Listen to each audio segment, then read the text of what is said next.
Hai teman-teman, pernah nggak sih kalian mikir bagaimana jadinya kalau Indonesia yang punya banyak perbedaan ini nggak bisa bersatu? Bisa ribut terus kan? Pernah juga nggak sih kita sadar kalau Indonesia itu unik banget loh? Kita hidup di negara yang penuh perbedaan, berbeda suku, agama, bahasa, budaya, bahkan cara kita berpikir. Tapi hebatnya sampai sekarang Indonesia tetap berdiri sebagai satu bangsa. Itulah arti penting menjaga keutuhan NKRI. Karena NKRI adalah rumah kita bersama. Keutuhan NKRI bukan cuma soal menjaga wilayah negara, tapi juga menjaga rasa persaudaraan, saling menghargai, dan tetap bersatu di tengah banyaknya perbedaan.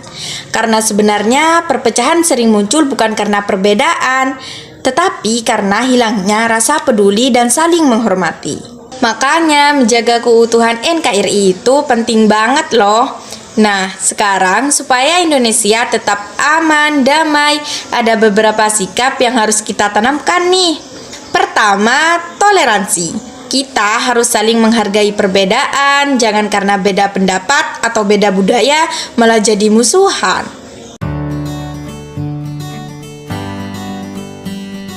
Kedua, cinta tanah air.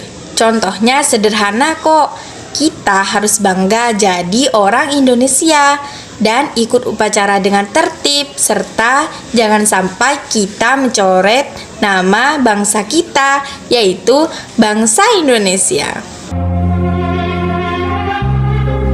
Ketiga, jangan sampai kita kemakan hoaks loh, karena berita palsu dan anjuran kebencian itu bisa memecah persatuan bangsa.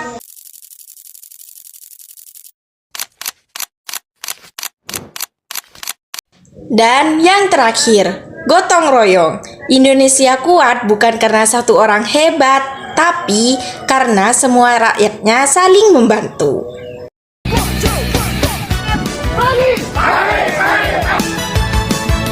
Sebagai generasi muda, kita punya tugas untuk menjaga persatuan Indonesia, mulai dari menghargai teman, tidak membuli, dan menjaga kerukunan di lingkungan sekitar. Dan ingat ya guys, para pahlawan dulu yang berjuang bukan supaya kita saling membenci, tapi supaya kita bisa hidup damai dalam satu negara yang sama. Jadi jangan sampai perbedaan ini bikin kita terpecah karena masa